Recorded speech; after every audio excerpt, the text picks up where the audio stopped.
है, एक तरीके से रिवाइज किया है, because that much of things you have understood और you have been taught in your first semester, second semester, but number of things we revise in very detail. So 2 months online classes regular. So tell me one thing, that once online classes has been had in your April or May season, and right now again online classes are performing here. So there is difference between these two phases, April, May and June to July to August. Do you face any difference?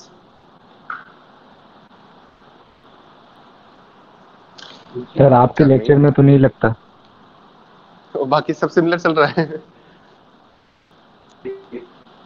अरे तो आपके lecture में वैसे ही लगता है कि sir जैसा class में पढ़ रहे हैं। Okay, that's really nice to hear.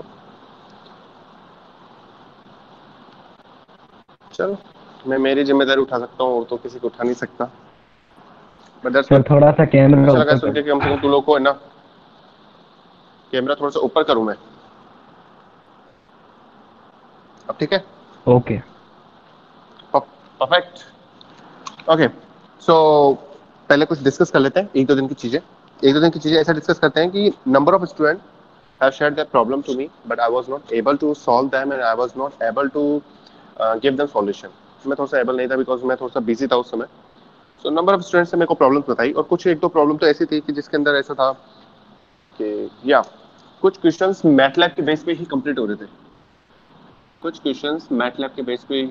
थे, और मैटलैब का तुमको जीरो भी नहीं पता, कुछ भी नहीं पता मैटलैब कैसे काम करती है, और मेरे पास इतना टाइम नहीं है और ना ही आपके सिलेबस में है कि मैं आपको भी मैटलैब के थ्रू ये क्वेश्चन सॉल्व करना सिखा सकूं। बट या व्हेन एवर लाइक सर्किट के बाद में मान लो नेक्स्ट सेमेस्टर या कुछ भी सेमेस्टर में अगर मैटलैब अगर आती है, और if there is chance that I will take that class, so definitely these question we will going to solve there. किस तरीके से सॉल्व करते हैं हम वहां पे सीखेंगे, लेकिन तब तक हम मैटलैब पे नहीं सीखेंगे। सो if you find any difficult situations like there are number 5 equations, कोई इक्वेशन में किसी ने मुझे कुछ पूछा था कि 5 इक्वेशंस आप सॉल्व कैसे करें, तो सॉल्व करने के तरीके तुम्हें पता है, क्रेमर रूल लग जाता है, लेकिन वो इक्वेशन जब बनेगी ना सॉल्व करोगे तो कम से कम 3 पेज लग जाएंगे आपके भरते भरते। और if you did a single mistake, if you perform single mistake, आपका पूरा आंसर गलत हो जाएगा, फिर कोई मतलब नहीं। सो अगर आपके पास ऐसी कोई बड़ी क्वेश्चंस आती है तो तुम वहां पे छोड़ सकते हो, सब असाइनमेंट मेरे पास आएगा। जब फाइनल जो क्वेश्चंस आएंगे, जब मैं एग्जाम दूंगा तुम्हारा, तब मैं इतने बड़े क्वेश्चंस नहीं दूंगा, लेकिन तुमको आना चाहिए कि कैसे सॉल्व कर सकते, क्रेमर एक बार लगा सकते हैं हम। और सिमिलरली एक दो स्टूडेंट से मुझे पूछा था कि सर वो नोडल वाला क्वेश्चन है, और वो एक क्वेश्चन और पूछा था या उसी लास्ट क्लास में कि सर इसका तो आंसर ही सॉल्व नहीं हो पाएगा। सो जैसे मेरे को टाइम मिलेगा मैं आपकी प्रॉब्लम सॉल्व करूंगा। मेरे पास एक बार मैं रिसीव कर लेता हूँ, मैं सीन कर लेता हूँ मैसेज, तो उसके बाद या मुझे पता रहता है कि कौन सी प्रॉब्लम किसने दी थी। So slowly I will solve them. So please panic मत होना, सर ने तो हमारा मैसेज सीन कर लिया लेकिन अभी तक प्रॉब्लम को सॉल्व ही नहीं करी, ये नहीं करी। आप उसके लिए स्पेस छोड़ दो, थोड़ा सा, और आगे नेक्स्ट में परफॉर्मेंस करते रहो। Clear? So basically what we are going to today, we are going to today start unit second, that is first order equation. Okay, the students which are regular to here in this online class, उनको ये लग गया होगा कि जुलाई में क्या किया और अगस्त में क्या किया। उनको तो ये पता होगा कि जुलाई में क्या किया था हमने और अगस्त में क्या किया था। जुलाई में हमने यूनिट 0 करी थी और अगस्त में हमने यूनिट फर्स्ट करी है।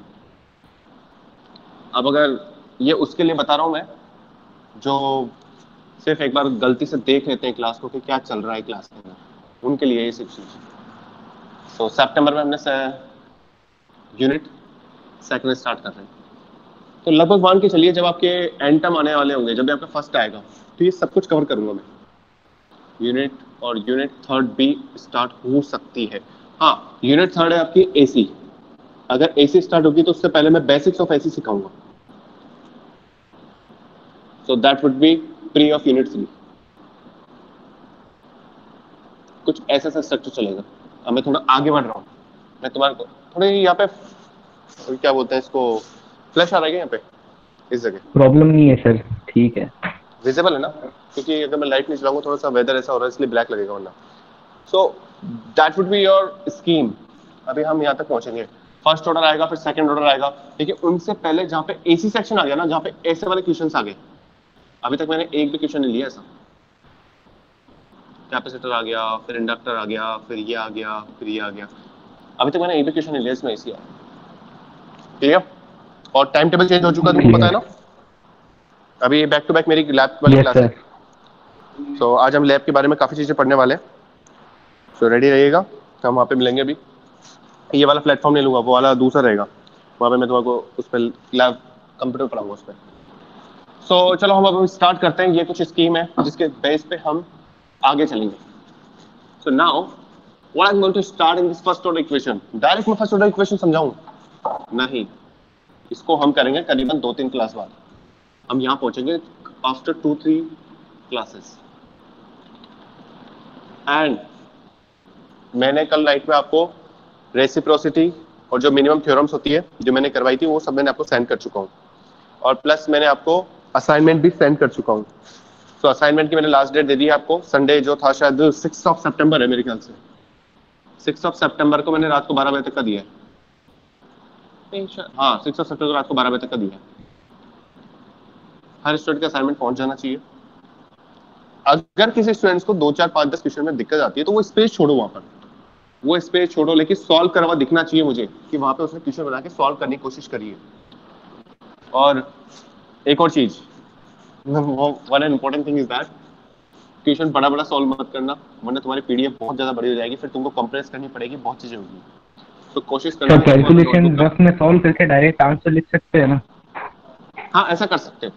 अगर मान लो बहुत बड़ी अगर क्रेमर की आ रही है तो क्रेमर की आप है ना सीधे हर इक्वेशन को लिख रहे हो, हर इक्वेशन को लिख रहे हो। यहाँ पे केवीएल की अगर 4 इक्वेशन आ रही है तो ए बी सी डी, ये आपने 4 इक्वेशन लिखी, उसके बाद आपने क्रेमर लगा दिया। क्रेमर लगाया तो क्रेमर का रूल आ गया, तो मेरे को तो डायरेक्ट आप आंसर दिखा सकते हो। जैसे डेल 1 आ गया, डेल 1 का आंसर दिखा सकते हो, डेल 2 का दिखा सकते हो, डेल 3 का दिखा। दिस इज योर रिप्रेजेंटेशन हुआ। अब तुम यहाँ पे क्रेमर यहाँ पे चलाया और तुमने 4 पेज बाद में जाके तुम्हारा आंसर आ रहा है, तो यार देखो वो इतना सही नहीं है। तुम लोग रफ में सॉल्व कर सकते हो, लेकिन मुझे कॉन्सेप्ट क्या दिखना चाहिए, which concept you are using. Cramer तो क्रेमर का मेरे को दिखाओ यहाँ पे, और बाकी तुम कर सकते हो। केवीएल की इक्वेशन यहाँ पे लिखो, 1 2 3 4 किसको सॉल्व करें वो सब कुछ करो।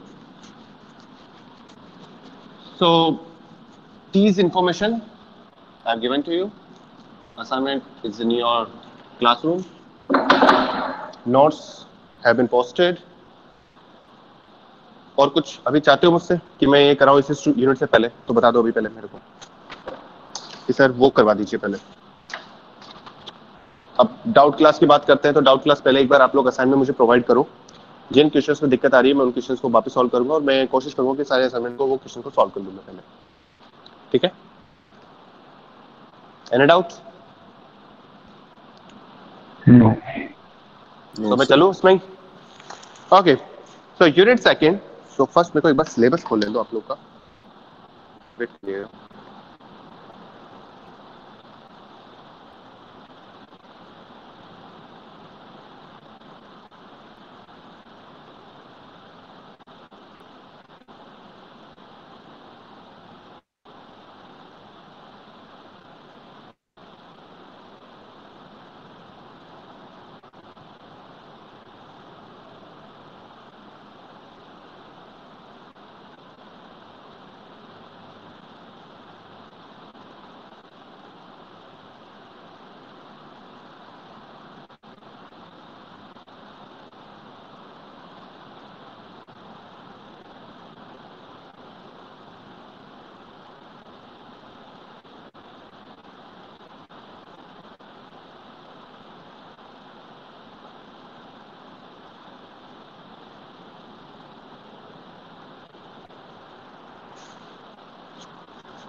बस सिलेबस के अंदर देखो first and second order equation, यहाँ पे यूनिट सेकंड है। अब वहां पे आप सेकंड यूनिट देख रहे होगे ना, वहां पे 3 आपके पास एलिमेंट है, R L C. You have 3 elements, R L and C. These 3 elements are there. सब कुछ इसमें हो रखा है, like solution of first and second order differential equation for series and parallel. मतलब आर और एल पहले पैरेलल हो गए, फिर सीरीज में भी कर सकते हैं, फिर आर एल सी भी कर सकते हैं, फिर आर सी भी कर सकते हैं। मतलब ऐसे ही कॉम्बिनेशन बनते हुए चलेंगे। तो कॉमन जो चीज आ रही है ना, कॉमन जो चीज आ रही है वो हम यहाँ पर ये देखने वाले हैं कि सबसे पहले we have completed this R. हमने रेजिस्टेंस के बारे में सब कुछ कर लिया। अभी तक मैंने कोई सा भी ऐसा क्वेश्चन नहीं करा जिसमें एल और सी आ रहे हो। बस मैंने आपको बिल्कुल बेसिक समझाया था, जब जीरो क्लास चल रही थी उसमें यूनिट कंडक्टर और वो चला रखा था मैंने आपको। तो आज मैं कुछ उसी से ही रिलेटेड आपसे पूछने वाला हूँ और थोड़ा आपका आईक्यू लेवल चेक करने वाला हूँ। सो जो टॉपिक स्टार्ट करने वाला हूँ वो ये है कि सेकेंड यूनिट के अंदर सबसे फर्स्ट मैं ले रहा हूँ आपके पास capacitor. Again I am starting with this capacitor. Capacitor is an element. कौन सा एलिमेंट होता है, पैसिव होता है या फिर एक्टिव होता है? इट्स ए पैसिव और एक्टिव। कैपेसिटर इज पैसिव और active? Passive. Passive. Why it is passive? जिसने बताया कोशिश करो बताने की। पैसिव क्यों है ये?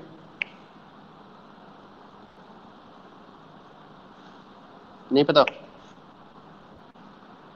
सर क्योंकि एनर्जी स्टोर करता है, वोल्टेज प्रोवाइड नहीं करता। Okay, that's why passive. Energy provide नहीं करता है, स्टोर करता है। ठीक है, ये बिल्कुल बेसिक लैंग्वेज आप लोग समझ सकते हो। तो सपोज करो ये प्लस हो गया, तो यहाँ पे ये plus plus plus plus plus plus को स्टोर कर लेता है, ये negative negative negative negative negative store कर ले सकता है। तो ये जो पूरी मैकेनिज्म थी, ये डाइलेक्ट्रिक बोलते थे इसको। डाइलेक्ट्रिक आप लोग 12th में अच्छी तरह पढ़ के आए हो। अगर नहीं पढ़ के आए हो तो कोई बात नहीं, आपके 5th सेम में वापस एक बार स्टार्ट किया जाएगा। डाइलेक्ट्रिक, सुपर कंडक्टिविटी, सब कुछ, Ohm's law, resistivity, free electron concept, सब कुछ एक बार वापस स्टार्ट किया जाएगा। वो लेकिन 5th सेम में होगा, तो ठीक है। लेकिन यहाँ पे मुझे क्या क्या पढ़ना है? यहाँ पे मुझे पढ़ना है अगर मैं कैपेसिटर की डेफिनेशन बताऊं तो कैपेसिटर क्या होता है? एक टाइप का पैसिव एलिमेंट होता है। It's a passive element. It is design to store the energy. It's a passive element which is design to store the energy in its electric field. अगर इलेक्ट्रिक फील्ड प्रोवाइड करेंगे तो। अब electric field, capacitor की बात करते हैं, बहुत सारी चीज आ गई। Capacitor consist of 2 conducting plates separated by an insulator और डाइलेक्ट्रिक। अब अगर आप कैपेसिटर के डिजाइन देखना चाहते हो तो आप लोग गूगल पे सर्च कर लेना, या फिर मैं अभी आपको लैब में दिखाऊंगा। कैपेसिटर हमेशा क्या होता है, बीच में एक इंसुलेटर टाइप का होता है। ये हो गया प्लस, ये प्लस, ये प्लस, ये प्लस, ये plus. 2 conductive plates would be there. क्या इसमें से इधर पास हो सकता है? बीच में इंसुलेटर मीडियम होता है, बिल्कुल होता है। अब देखो, बेसिक प्रॉपर्टीज अगर तुमको जाननी है तो एक बार डाइलेक्ट्रिक के बारे में जरूर पढ़ना, थोड़ा टाइम निकाल के पढ़ना, तब तो कैपेसिटर बहुत अच्छी तरह समझ में आएगा कि कैपेसिटर कैसा होता है। कुछ इस टाइप का। ये 2 सरफेस हो गई, एक ये, एक ये। अगर मैंने इसको बिग साइज से बना लिया तो कुछ इस टाइप का होता है। तो मेरे पास अगर मान लो मैं यहाँ से सप्लाई प्रोवाइड कर रहा हूँ तो इस वाले सरफेस पे तो मेरे पास क्या हो जाएगा, प्लस चार्ज स्टोर हो जाएगा, और उसके अपोजिट वाली पे क्या हो जाएगा मेरे पास, उसके अपोजिट वाली पे हो जाएगा मेरे पास माइनस। तो मैं उस साइड तो दिखा नहीं सकता, तो मैं इसको यहाँ दिखा रहा हूँ इसको।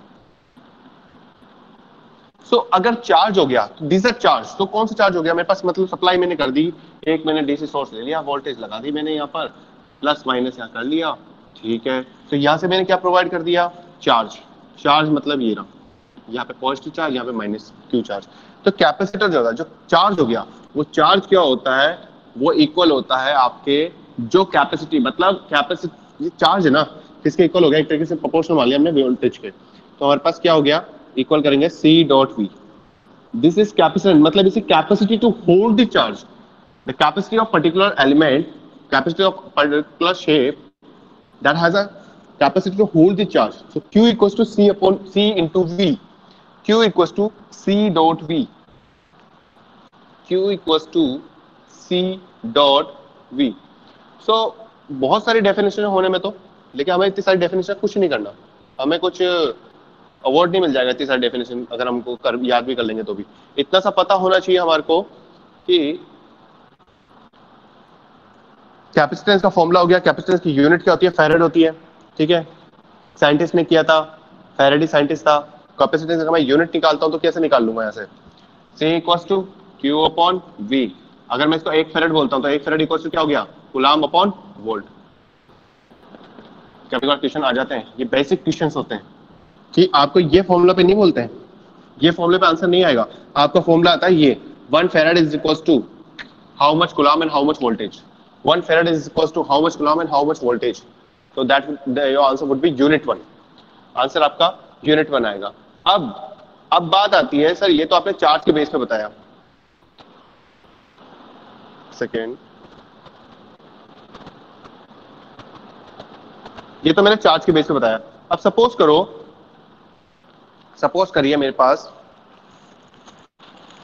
जो मैंने आपको बताया,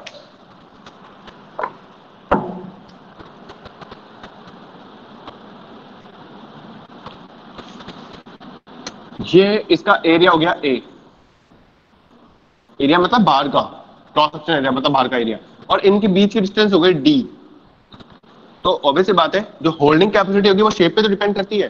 तो यहाँ पे जो है कैपेसिटी की जो वैल्यू आएगी वो क्या हो गई आपके पास, ए अपॉन डी प्रोपोर्शनल में। अगर मैं इसको इक्वल करता हूं तो ये epsilon naught A by D, this is my formula.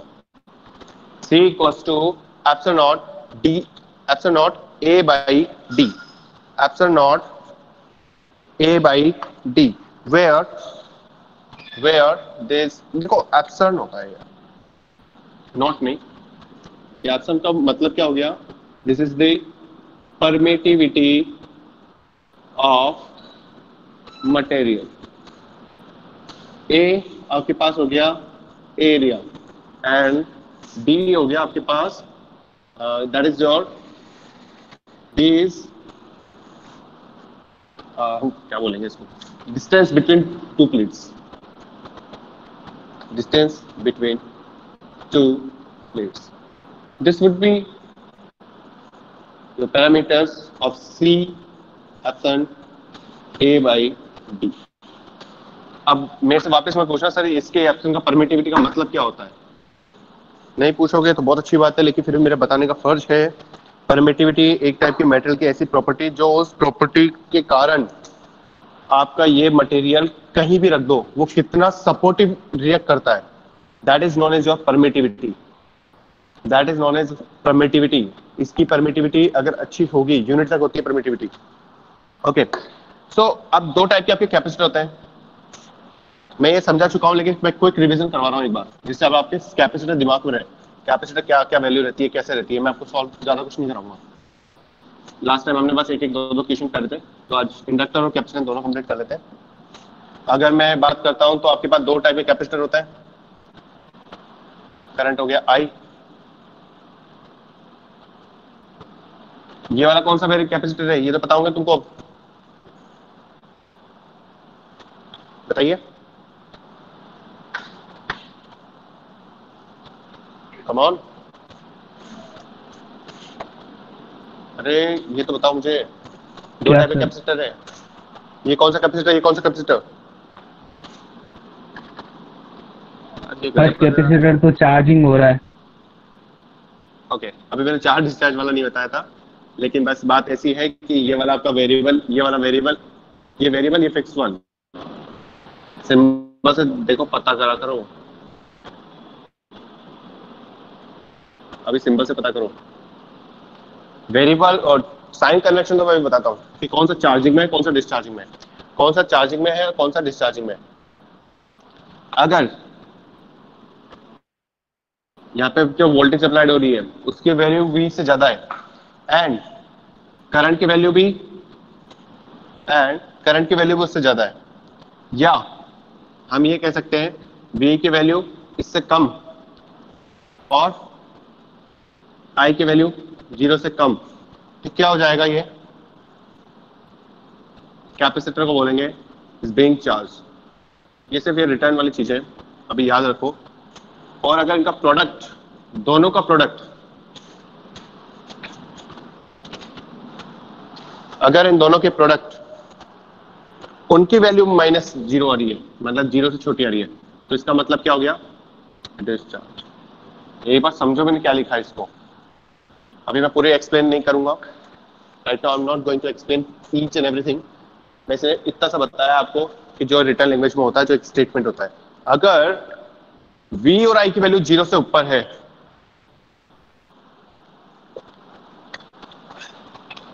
अगर v और i की वैल्यू 0 से ऊपर है या फिर v और i की वैल्यू 0 से नीचे है, तो दोनों कंडीशन में क्या हो गई? Charging condition. अगर इन दोनों का प्रोडक्ट अगर 0 से नीचे है तो क्या हो गया आपका? Discharging condition. ये हम जब क्वेश्चन सॉल्व करेंगे तब मैं आपको और भी अच्छी तरीके से बताऊंगा।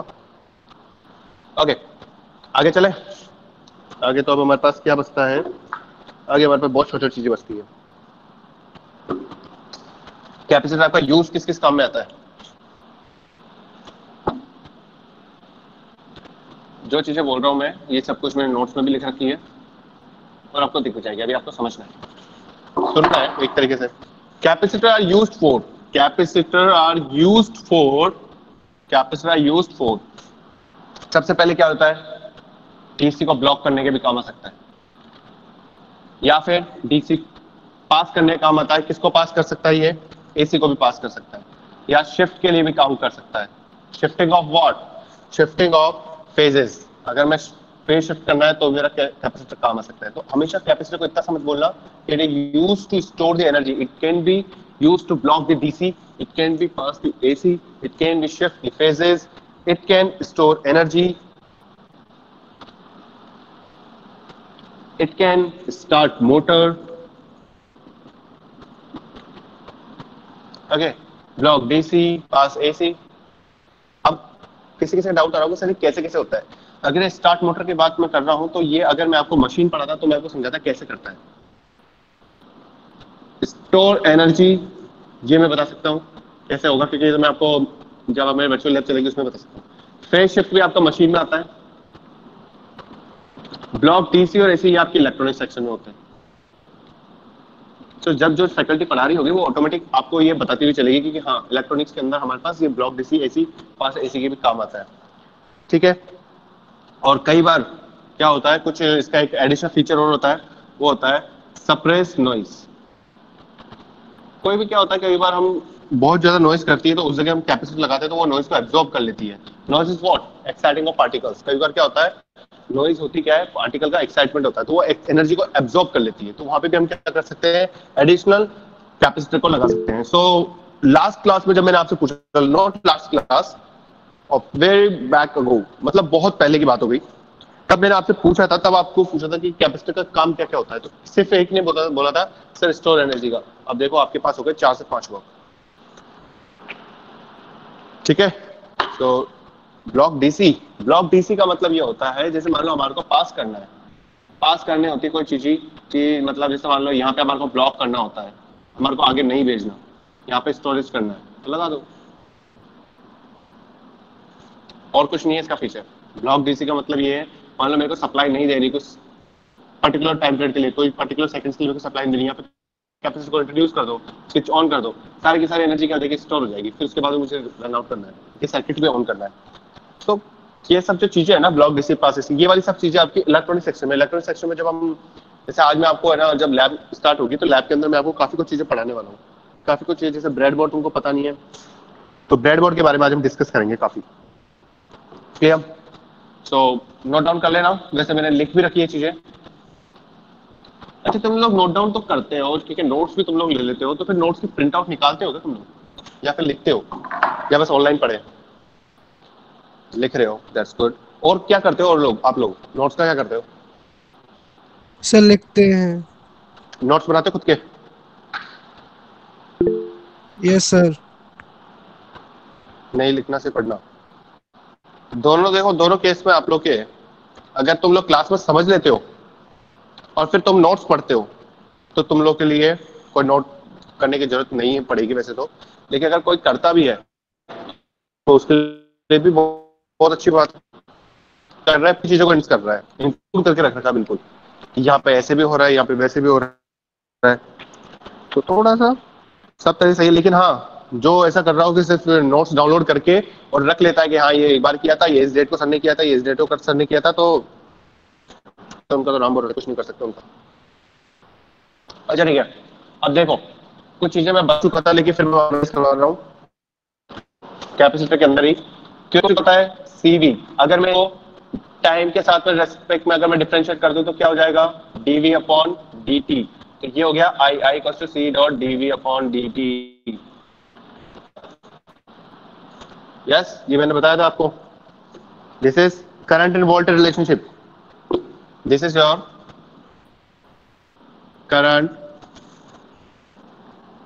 Voltage relation. अगर मान लो मैं इसके अंदर क्या करूं, अगर मान लो मैं इसको v निकालूं, अगर मैं इसका इंटीग्रेशन करने लग जाऊं तो मेरे पास कुछ आ जाएगा equation.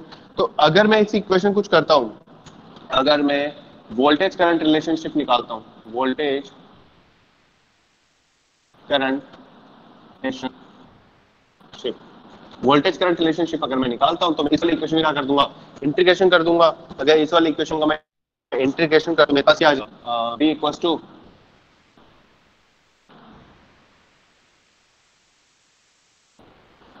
v equal q upon c। अगर मैं इंटीग्रेशन करता हूं इसके में तो मेरे पास 1 अपॉन c और एक q डॉट, क्योंकि अगर मैंने कुछ गलती कर दी तो इसको नहीं करना,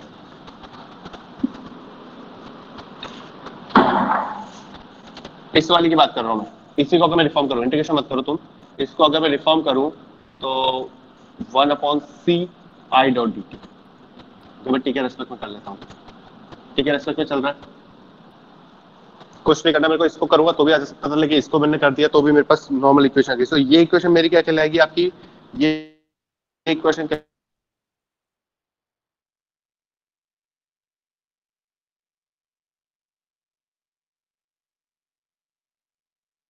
V नॉट कांस्टेंट अगर मैं ऐड कर देता हूं, if I just add this V not constant, that V not constant would be known as voltage across capacitor at time t equals to 0। अगर टाइम t इक्वल टू 0 से ले रहा हूं मैं, 0 तक, तो इसको बोल सकता हूं t इक्वल टू 0, तो that would be your voltage across capacitor eight t not. ये कभी कभी हमारे न्यूमेरिकल में काम आएगा, वरना हमारा जो ऑफिशियल जो एक्सप्रेशन है वो तो ये है, official expression is this, but some time we will use this v t naught वाला। न्यूमेरिकल में काम आएगा, जब भी आएगा मैं तुमको बताता रहूंगा इसमें। ओके, नेक्स्ट वन, अगर मैं इंस्टेंटेनियस पावर की बात करता हूं,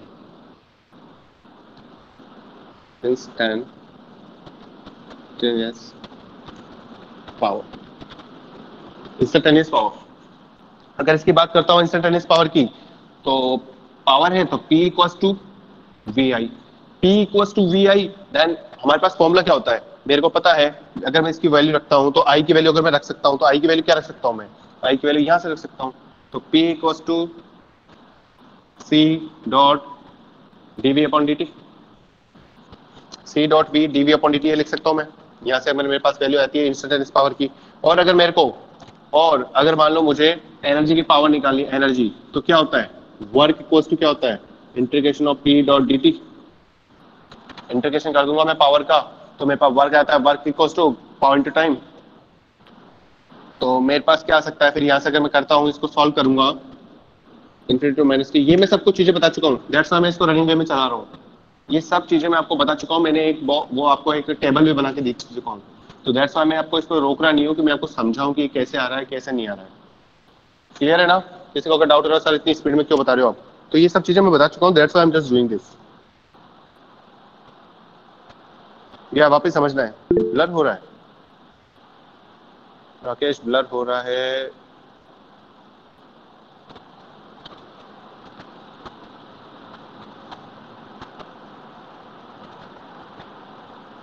अभी भी है ब्लर वाली कंडीशन। वो एक्चुअली खुद ही फोकस करता है, ये जब से मैं सामने आ जाऊंगा तो शायद फोकस कर लेता, अगर मैं थोड़ा सा बोर्ड से दूर चला गया तो शायद नहीं फोकस करेगी, ऐसा हो जाता होगा। तो अगर मैं तो मैंने जो बोला वो समझ गए ना आप लोग, ये सब चीजें मैं बता चुका हूँ, जैसा मैं थोड़ा सा रनिंग वे में चला रहा हूँ, एक बार रिवाइज करा रहा हूँ कैपेसिटर और इंडक्टेंस को। सो अगर मैं यहाँ से अगर वैल्यू निकालता हूँ, W equals to half of CV square, ये फॉर्मूला एक काम आएगा, W equals to half of CV square, या फिर मैं एक फॉर्मूला निकाल सकता हूँ Q square upon 2C, the second formula is that Q square upon 2C, the second formula would be like this. Clear है? अगर ये सब चीजें मेरी क्लियर है तो मैं इस पे इंडक्टेंस पे भी बात कर सकता हूँ, लेकिन इंडक्टेंस से पहले मैं आपको कुछ क्वेश्चंस करवाना चाहूंगा, कुछ क्वेश्चंस भी नहीं तो मैं आपको कुछ पॉइंट्स बताना चाहूंगा कैपेसिटेंस, वो इंपॉर्टेंट पॉइंट्स, वो मैंने शायद पहले नहीं बताया था आपको। ये वाले पॉइंट्स हमको हमेशा याद रखने हैं कैपेसिटेंस से क्वेश्चन सॉल्व करने के लिए। वो क्या है?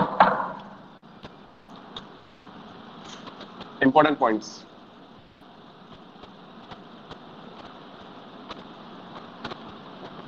फर्स्ट वन,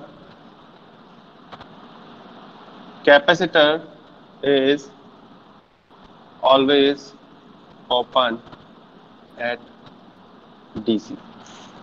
अगर जहां पर दे रखा है ओपन सर्किट बोलेंगे इसको, ओपन सर्किट। अगर कैपेसिटेंस की बात कर रहे हो, अगर कहीं भी अगर हम उसमें डीसी सप्लाई कर रहे हैं तो कैपेसिटेंस की वैल्यू क्या हो जाएगी हमारे पास, ओपन सर्किट मान के चलेंगे। सर ये क्या हर जगह फिक्स है? नहीं, हर जगह फिक्स नहीं है, ये हर जगह फिक्स नहीं है, लेकिन जो बेसिक कॉन्सेप्ट है वो यही है। अगर मान लो डीसी प्रोवाइड कर रहे हो तो डीसी के अंदर क्या कुछ मतलब है क्या, कैपेसिटर चार्ज होगा डीसी से? डीसी से कैपेसिटर चार्ज होगा क्या? कोई बता सकता है?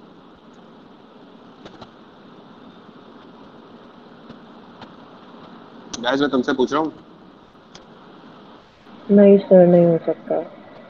बिल्कुल नहीं हो सकता, लेकिन हम क्या होता है सर्किट के अंदर कभी कभार हम जो अदर फीचर्स बताए थे उनके कारण हम उसको लगा देते हैं, दैट्स व्हाई वो थोड़ा सा स्टोरी का काम कर लेता है। अदरवाइज अगर हम इसको बिल्कुल एक मैनुअल वर्क करके अगर हम कोई प्रोजेक्ट में लगा रहे हैं तो ऐसा नहीं कर सकते। सो ये वाली लाइन हमेशा याद रखना, capacitor is always open circuit eight DC. Second point is that voltage on capacitor cannot change abruptly। voltage on capacitor can't change abruptly। abruptly का मतलब समझते हैं आप लोग? सडनली कुछ भी हो जाना, क्विकली आपके पास चेंज नहीं हो सकती। कैपेसिटर के अक्रॉस अगर वोल्टेज अगर लग रखी है तो पहले क्या सर होगा? अगर कैपेसिटर है हाँ, और उसके बीच में अभी कोई मीडियम नहीं है और एकदम से मीडियम डाल दिया तो सर वोल्टेज में चेंज तो आएगा ना सर? बिल्कुल आएगा, बिल्कुल आएगा, वो चीज बिल्कुल सही बोली है, वो डाइलेक्ट्रिक की प्रॉपर्टीज तो है। सर हाँ बोलो। तो सर वो सडन चेंज कैसे नहीं होगा? सडन चेंज तो होगा ना सर? अब देखो डिपेंड करता है ना, आपके पास जो कैपेसिटर है वो आपके पास कैसा है। मैं तो यहाँ पे ऐसे दिखाता हूँ वो कैपेसिटर। जब आप अगर कैपेसिटर की बात करोगे तो कोई सा कैपेसिटर कुछ इस टाइप का होता है आपके पास, अगर ऑफिशियली अगर मैं बात करता हूँ तो। यहाँ पे अगर मैं मीडियम की बात करता हूँ तो मीडियम तो ऑलरेडी फिक्स है ना, इसमें चेंज कैसे होगा? लेकिन अब मान लो मैं बिल्कुल उसको ओपन नेकेड करके और फिर अगर मैं यूज कर रहा हूँ कैपेसिटर में अचानक से मैं चेंजेस कर रहा हूँ, फिर उसका मीडियम को चेंज कर रहा हूँ, तो वहां पे तो चेंजेस ऑब्वियसली पॉसिबल है। लेकिन जब अगर तुम यहाँ तो चलो ठीक है कैपेसिटर को मैं ऐसे दिखाता हूँ, अब तो रियल लाइफ में तुम देखोगे ना, तो अब सुनो मेरी बात, या मैं तो थोड़ी सी देर पढ़ाऊंगा इसको भी, फिर इसके बाद कंटिन्यू करेंगे। आप लोगों को जो लैब्स में जो डाउट होता है ना, जैसे कैपेसिटर कैसा दिखता है, वोल्टेज का कैसे दिखता है, आपके पास रेजिस्टेंस कैसा दिखता है, तो ये छोटे छोटे डाउट्स है ना, मेरे से अभी लैब के अंदर पूछना आप लोग। जैसे मैं पढ़ाने वाला हूँ अभी, बहुत सारी चीजें पढ़ाऊंगा मैं आज आपको, कि आपके पास तो ब्रेडबोर्ड का आज मैं कॉन्सेप्ट समझाऊंगा आपको कि ब्रेडबोर्ड कैसी होती है, क्या होता है ब्रेडबोर्ड के अंदर, और किस तरीके से वहां पे कैपेसिटर यूज किया जाता है। तो ये सब चीजें हम वहां पे डिस्कस करेंगे। क्लियर है? So these are the points जिनको आपको याद रखना है, और अभी हमको इसको यूज भी करना है न्यूमेरिकल्स में, क्योंकि ये जो फर्स्ट पॉइंट है ना, ये बार बार में यूज होगा न्यूमेरिकल्स, बार बार में यूज होगा जब हम सॉल्व करेंगे तो।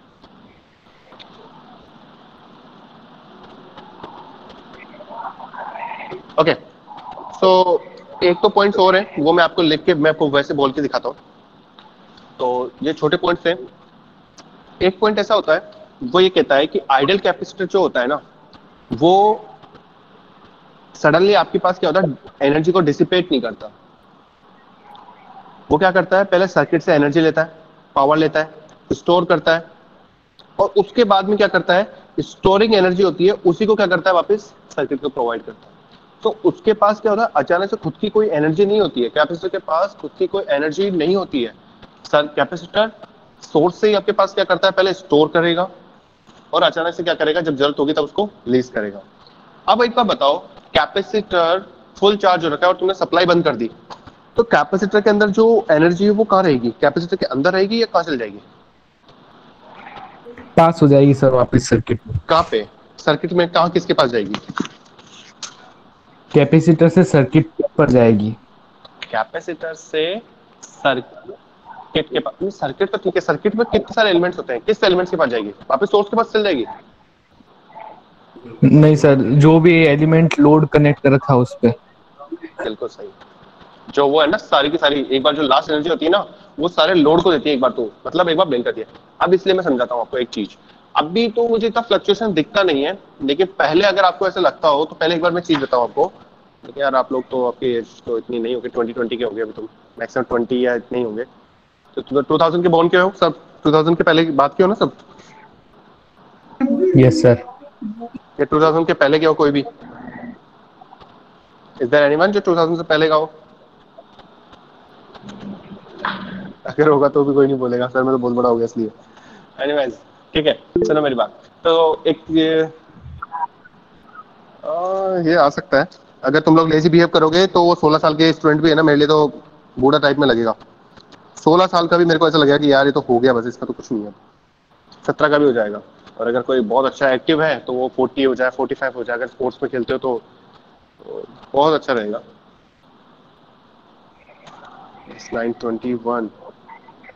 ओके, क्या चीज बताया था मैं? या तो एक चीज और बताया था मैं, वो ये थी कि जैसे अगर हम, अभी तो नहीं देखने को मिलता, अब तो बहुत स्मार्ट डिवाइसेस आ गए। पहले ऐसा होता था जब हमारे जो लट्टू होते थे ना, 100 वाट के, 500 वाट के, 10 वाट के, 0 वाट के, तो जैसे ही आप लाइट बंद करते थे ना, तो क्या होता है, वो जो पर्टिकुलर लोड होता है ना, वो अपनी मैक्सिमम इंटेंसिटी प्रोवाइड करता है। मैक्सिमम इंटेंसिटी के जैसे सप्लाई कट डाउन होती है, तो जितना भी स्टोरेज जो चार्ज होता है वो सब कुछ कहाँ हो जाती है? किसके पास जाती है? लोड के पास जाती है। लोड एकदम से मैक्सिमम ग्लो करता है, फिर उसके बाद में क्या होता है? डिफ्यूज होता है। ठीक है,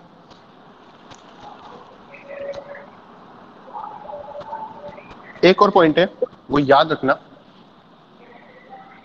और वो न्यूमेरिकल में काम आएगा और कभी कभार आपसे वैसे भी पूछा जाता है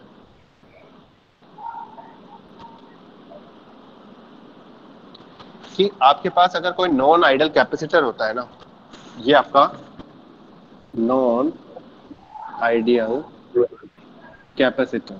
If you are having a non-ideal capacitor, then what would happen? If you are having a non-ideal capacitor, then it would have a leakage resistance. It would always has a leakage resistance. Leakage resistance. ऐसा क्यों होता है, किस लिए होता है, ये अभी हमको याद नहीं रखना है, बिकॉज हमारे कैपेसिटर से बहुत आगे चलना है। ये सब चीजें पुरानी हो चुकी है। ये फर्स्ट ईयर या सेकंड ईयर की जो बेसिक्स होती है ना, बिल्कुल उसके अंदर जब कैपेसिटर टॉपिक आता है तो उसमें सब चीजें बताते हैं। लेकिन अगर आपको नहीं बताई गई तो कोई बात नहीं, न्यूमेरिकल में जब भी आएगा तब मैं आपको डिस्कस करूंगा। क्लियर? अब आगे देखो, कितना टाइम बचा? 9:24। क्लास तो मेरी है, कोई दिक्कत नहीं। हम कैपेसिटर को तो पूरा कर देते हैं। हमने जीरो क्लास में कैपेसिटर के कुछ क्वेश्चंस करे हुए हैं, तो मैं बार बार नहीं समझाऊंगा उन क्वेश्चंस को। हमने कैपेसिटर कुछ क्वेश्चंस करे हुए, लेकिन क्वेश्चन अच्छा है, वो हम करते हैं इसको, क्योंकि मेरे को इसमें बहुत चीजें पूछनी है।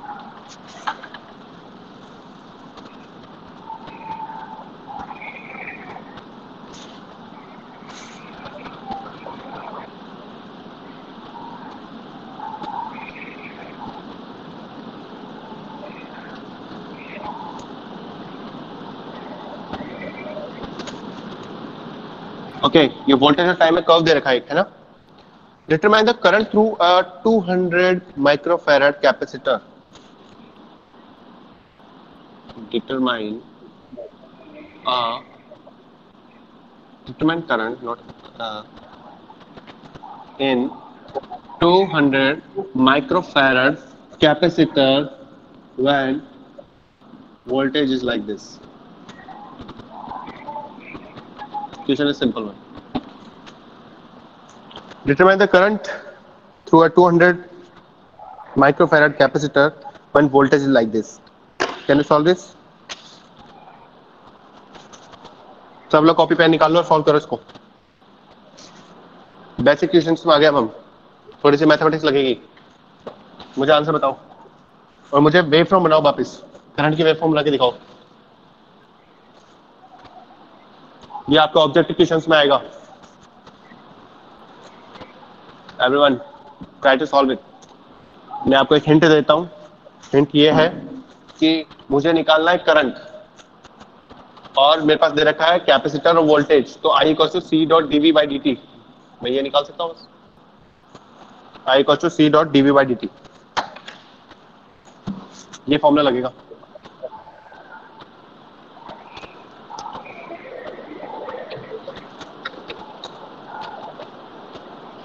(10⁻⁻5 एम्पियर। -5 milli ampere. अरे नहीं, अब मुझे वेव फॉर्म बताओ। वेव फॉर्म से डील करेंगे हम, डायरेक्ट नहीं करेंगे। सर स्लोप से कर लेंगे ना सर? बिल्कुल स्लोप से करेंगे, आंसर स्लोप से ही आएगा आपका। लेकिन मेरे को वेव फॉर्म बना के दिखाओ, मैं तभी मानूंगा कि हाँ ये हो गया हमारा क्वेश्चन। वेव फॉर्म बनाओगे तभी तो सॉल्व हो पाएगा।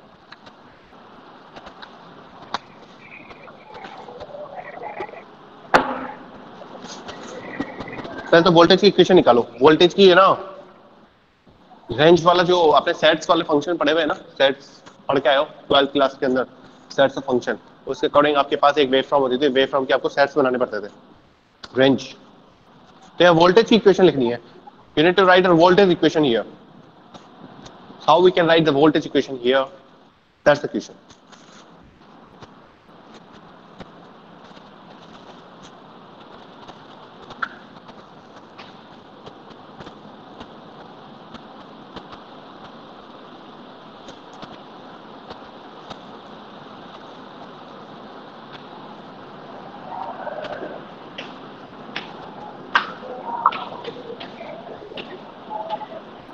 जिसने वोल्टेज इक्वेशन लिख दी ना सही तरीके से रेंज बना के, लाइक 0 से 1 में ये हो गई, फिर 1 से 3 में ये हो गई, फिर 3 से 4 में ये हो गई, तो उसके लिए क्वेश्चन बहुत इजी है। लेकिन जिसने वोल्टेज इक्वेशन नहीं लिख पाया तो उसकी दिक्कत है। कोई सॉल्व कर रहा है या फिर मुझे ही हाथ लगाना पड़ेगा इसमें? कर रहा हूँ सर। अच्छी बात है, बहुत बढ़िया। और बाकी सो रहे हैं क्या? 50 स्टूडेंट्स कनेक्टेड है, जिसमें से 2 तो मैं ही हूँ। 40 students are there and no one is raising his hand or her hand. That's it, हाँ हो गया।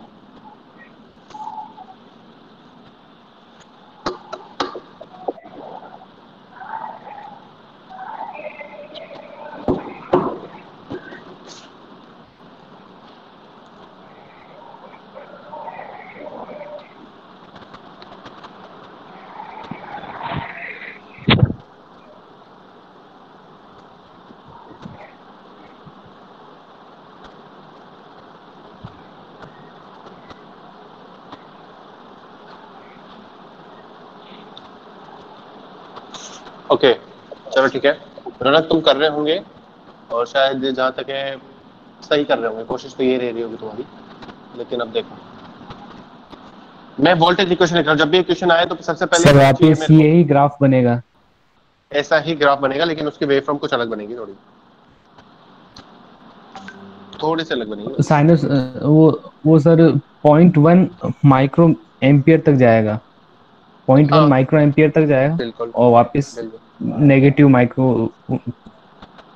एक पॉजिटिव से नेगेटिव जाएगा। बिल्कुल सही जा रहे हो, लेकिन कैसे जा रहे हैं वो कई स्टूडेंट्स के तो ऊपर से निकल गया होगा। ऊपर से निकल गया होगा तो मैं यहाँ से आपके पास वोल्टेज की इक्वेशन लिखता हूँ, VT। अब सबसे पहले देखो, ये आपके वोल्टेज इक्वेशन जा रही है। पहले मैं इस वाले सेक्शन को देख लेता हूँ। यहाँ से आता है स्लोप और इंटरसेक्शन, जानते हो ना स्लोप और इंटरसेक्शन, तो वही चीज है। तो यहाँ पे अगर मैं बात करता हूँ, सबसे पहले स्लोप कितना आ रहा है?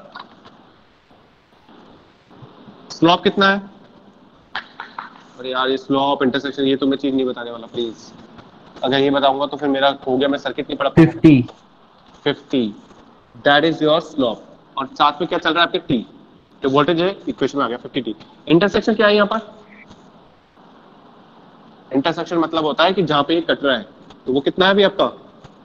0। ये वाली रेंज कहां से कहां तक के लिए है आपके पास? 0 t और 0 से t से 1। ये फर्स्ट हो गया। अब सेकंड वाला अगर मैं लेता चाहूँ तो मैं सेकंड वाला यहाँ से यहाँ तक भी ले सकता हूँ, यहाँ से लेके यहाँ तक भी। तो सेकंड वाला लेना चाहूँ तो मैं ले सकता हूँ, लेकिन मैं सोचता हूँ कि मैं यहाँ से यहाँ तक ले लेता हूँ। कहाँ से यहाँ तक? जहाँ जा रहा है बिल्कुल स्ट्रेट लाइन, कहाँ से कहाँ तक जा रही है? 3 तक। सो मैं रेंज तो लिख देता हूँ 0 से लेके t से लेके नहीं 1 से लेके t 1 से लेके 3। 3। ओके, यहाँ पे स्लोप कितना है? -50। बिल्कुल सही। यहाँ पे स्लॉप कितना है? -50। क्योंकि हमको ये चेक करना होता है कि यहाँ से शुरू होके एंड कहाँ हो रहा है। एंड हो रहा है आपका यहाँ पर, और ये एंड कहाँ पे जा रहा है आपका? -50 पे। तो बिल्कुल सही है, आपका जो स्लोप हुआ वो हुआ -50t। ओके, इंटरसेक्शन कितना होगा? Can anyone tell me? Intersection कितना होगा? 50। 50 गलत आ रहा है, 50 नहीं होगा इंटरसेक्शन, गलत है। 50 नहीं है, 1 सर। 1 नहीं इंटरसेक्शन 1 नहीं। ये देख -50। कितना? नहीं 50 नहीं, 150 भी नहीं, 150 भी नहीं, थोड़ा सा बस बीच का आ गया। 50 और 150 के बीच का 100 होता है। तुम ये देखो ना यार, ये यहाँ से इसका पोर्शन है। -50। मतलब सर 0 जहाँ आएगा वही लेना है। क्या कह रहे हो? ये देखो, ये रहा, ये जा रहा है कहाँ पर? क्या है? 100 पे ऊपर जा रहा है, ये ऊपर 100 पे। That is your intersection point, 100। और पॉजिटिव पे जा रहा है, क्योंकि स्टार्टिंग पॉइंट को देखते हैं कहाँ से गया, कहते गया। ये क्लियर है थोड़ा? अगर जिसको नहीं क्लियर हुआ यस सर, तो हम थोड़ा सा और आगे देख सकते हैं, वो थोड़ा देख सकते हैं। अब मैं यहाँ तक तो पहुंच गया, अब 3 से लेके मेरे को कहाँ जाना है? 4 तक। 3 से लेके मेरे को 4 तक जाना है। सो 3 मार्कर भी 3 t एंड 4, 3t4 इंटरसेक्शन के पहले तो देखो स्लोप कितना है मेरे पास, स्लोप बताओ। 50। स्लोप मेरे पास 50, प्लस का या नेगेटिव का? प्लस का। बिल्कुल सही। स्लोप यहाँ तक जा रहा है मेरे पास, स्लोप यहाँ तक जा रहा है मेरे पास, यहाँ से यहाँ तक स्टार्ट करूंगा स्लोप। तो ये पॉजिटिव वाली में जा रहा है मेरे पास। अगर ये मान लो इधर जाता, यहाँ पे कोई पॉइंट है तो मैं नेगेटिव लेता। यहाँ पे जा रहा है मेरे पास स्लोप कितना है? 50 का चल रहा है मेरे पास, कहीं नहीं जा रहा। यहाँ से स्टार्ट किया, इसने कितना कवर किया? 50 डिस्टेंस। नेगेटिव गया है, पॉजिटिव गया, तो यहाँ पे आ गया मेरे पास प्लस का पॉजिटिव 50t। ठीक है, अब इंटरसेक्शन की बात करते हैं। इंटरसेक्शन कहाँ जाएगा? -150। -100। अच्छा, श्योर हो क्या? -150 जाएगा? -150। अरे श्योर हो क्या? -150 जाएगा? मेरे को तो कुछ और लग रहा है, मेरे को तो कुछ और लग रहा है। जाएगा ही सर, पर सेकंड पे 50 का चेंज आ रहा है। हाँ, लगाते रहो। तो आगे जाएंगे तो सर ये 2 पे 50 जाएंगे -100, फिर 3 पे जाएंगे -150। और 4 से जा रहा है,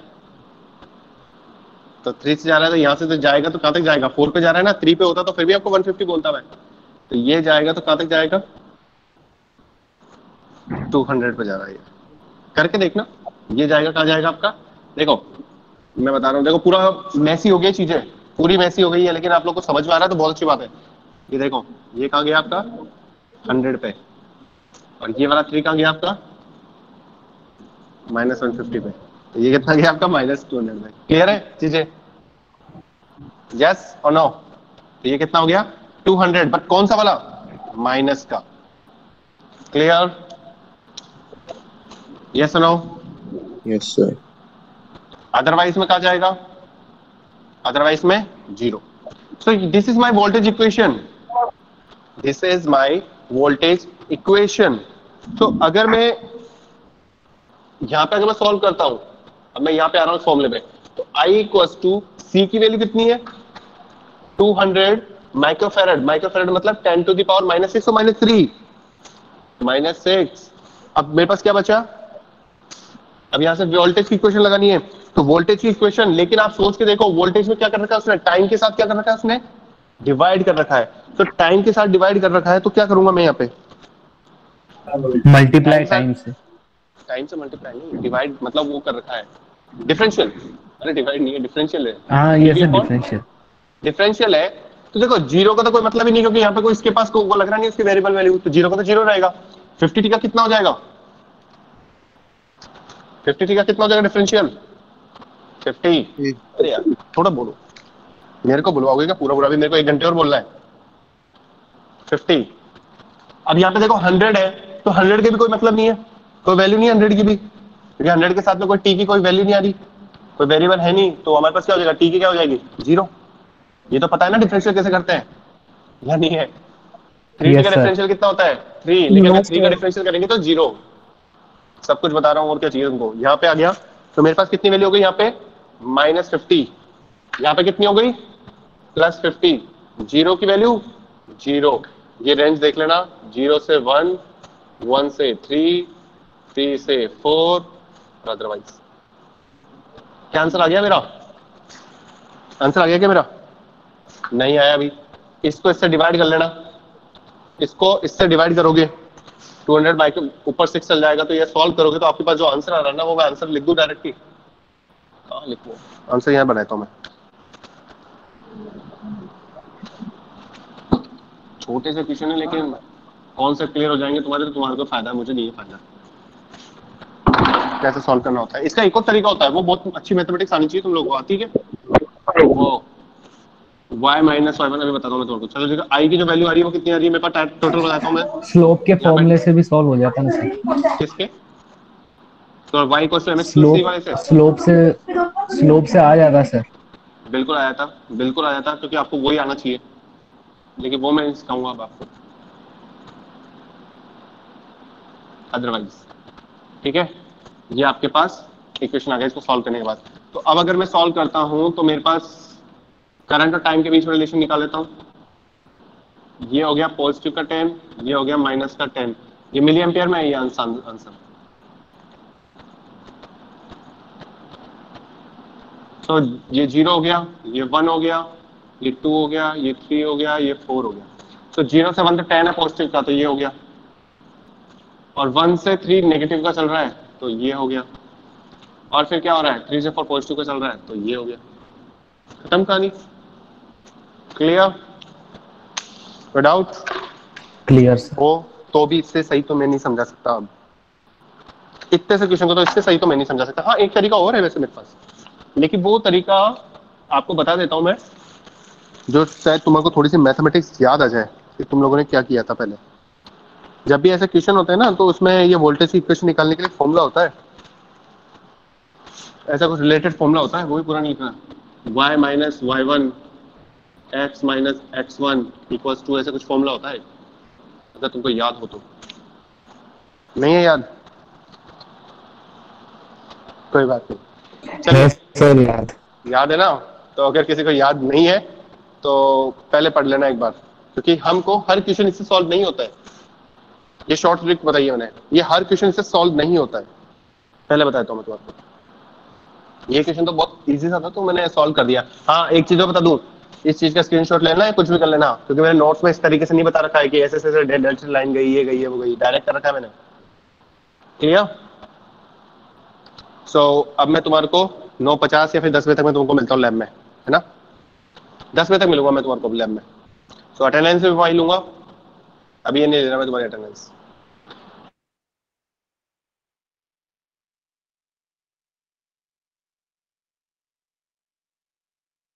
ब्रेक लो आराम से, फिर आ जाना। 10 बजे मैं स्टार्ट करूंगा क्लास को। Okay, I am leaving now, see you there.